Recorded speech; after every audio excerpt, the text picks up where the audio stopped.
আসসালামু আলাইকুম। আলহামদুলিল্লাহ আমরা কুরবানির ঈদের পুরো আয়োজনটা খুব সুন্দরভাবে আজকে শেষ করতে পেরেছি। স্বাভাবিকভাবে এই কুরবানির ঈদে আমাদের ব্যস্ততা একটু বেশি থাকে, এর কারণ হচ্ছে গরু ছাগল এগুলি বিক্রি করতে করতে আমাদের সময় চলে যায়, এর জন্য আমরা বাড়তি কোনো কাজ করতে পারি না। তবে এবারের কুরবানির ঈদে আমাদের কিছু বাড়তি দায়িত্ব ছিল, সেগুলি শেষ করতে আমাদের যদিও একটু কষ্ট হয়েছে, তবুও আলহামদুলিল্লাহ সেই কাজগুলি খুব সুন্দরভাবে আমরা শেষ করতে পেরেছি। ফজরের নামাজের পরপর কুরবানির জন্য যে গরু দুটি আমরা কিনে এনেছি, এই গরু দুটিকে গোসল দিয়ে তারপর সজীব আমাকে দেখলাম তিনি ঘাস কেটে নিয়ে এসেছেন এবং ওই ঘাসগুলি চপার মেশিনে তিনি কাটতেছিলেন। তো তার সাথে কিছুক্ষণ কথা বলে আমরা চলে যাচ্ছিলাম আমাদের ঈদের মাঠে গিয়ে আমাদের বাকি যে কাজগুলি ছিল, মাইক সেট করা, তারপর ফ্যানগুলি সেট করা, ইলেকট্রিসিটি দেওয়া, এই কাজগুলি আমরা কমপ্লিট করে এসে তারপর গোসল করে সুন্দর করে আব্বার সাথে বেরিয়ে পড়েছি নামাজের উদ্দেশ্যে। ফজরের পর থেকে নিয়েই 7:30 পর্যন্ত আমরা এখানেই ছিলাম। এরপর আমাদের এখানে নামাজের টাইম দেওয়া ছিল হচ্ছে 8টার দিকে। তো বাড়িতে গিয়ে 8টার আগেই অর্থাৎ জামাতের পূর্বেই আমরা চলে এসেছি। এসে আবার বাকি যে কাজগুলি ছিল বা এখানে যে ইলেকট্রিসিটিগুলি আমরা দিয়েছি, ফ্যানগুলি, তারপর নিচে যে বিছানাগুলি আছে সেগুলি ভালোভাবে পরীক্ষা করতেছিলাম যে সব ঠিকঠাক আছে কিনা। এরপর আলহামদুলিল্লাহ দেখতে দেখতে কিছুক্ষণের মধ্যেই 8টা বেজে যায় এবং 8টার পূর্বেই আমাদের এই মাঠ কানায় কানায় পরিপূর্ণ হয়ে যায়, যেখানে আপনারা দেখতেই পাচ্ছেন এখানে প্রচুর পরিমাণে মানুষ হয়, যেহেতু আমাদের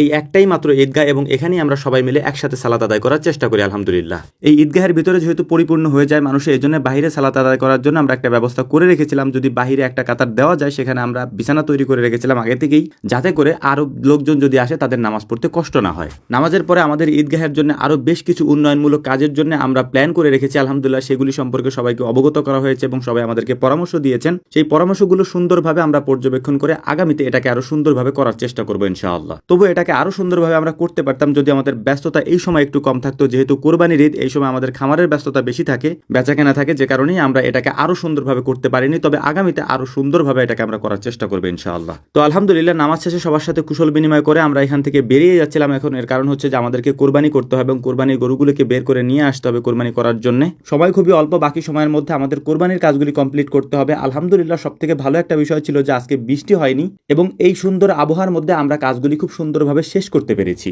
তো এখন যেটা দেখতে পাচ্ছেন এইটা হচ্ছে আমাদের পাড়ার যারা মুরব্বীরা আছেন এবং আমরা ইয়াং যারা আছি এবং আমাদের থেকে ছোট যারা আছেন, তারা সবাই মিলে আমরা ছবি তুলে প্রত্যেক ঈদে স্মৃতি হিসাবে আমরা ফ্রেম বন্দি করে রাখি। এটা আমাদের জন্য খুবই ভালো লাগার একটা মুহূর্ত থাকে। এখানের কাজগুলি কমপ্লিট করার পর আমাদের মূল কাজ যেটা আজকে দিনের মধ্যে, সেই মূল কাজটি হচ্ছে আমার দাদা দাদুর কবর জিয়ারত করা। এটা হচ্ছে আমাদের পুরন বাড়িতে, যেটা আপনারা অনেকবার ভিডিওতে দেখেছেন যে মসজিদের সামনে এখানে আমার দাদা দাদুর কবর রয়েছে এবং আমরা নামাজের পরে প্রতি জুমার পরেই এখানে কবর জিয়ারত করা হয়। এর পাশাপাশি ঈদ এবং কোরবানি ঈদ তো করা হয় আলহামদুলিল্লাহ। কোরবানির ঈদের জন্য আমরা 2টা গরু কিনেছিলাম। একটা গরু আমরা 2জনে মিলে কিনেছিলাম, আর একটা গরু 5 ভাগে কিনা হয়েছিল। ওই 5 ভাগের মধ্যে আমাদের একটা ভাগ ছিল, যে কারণেই 2টা গরু আমরা আমাদের খামারে নিয়ে রেখেছিলাম। তো আলহামদুলিল্লাহ এই কাজগুলি আমরা সুন্দরভাবে করতে পেরেছি, বৃষ্টি হয়নি এবং এই জায়গাটা খুব সুন্দরভাবে পরিষ্কার ছিল এবং এর পাশাপাশি যে ডেকোরেশনে যারা এসেছিলেন তাদের টাকা পয়সা কমপ্লিট করে দিয়েছি আমরা তাদের কাজ শেষ হওয়ার পূর্বেই আলহামদুলিল্লাহ। তো যাই হোক, আপনারা আমাদের জন্য দোয়া করবেন। আসসালামু আলাইকুম ওয়া রাহমাতুল্লাহ।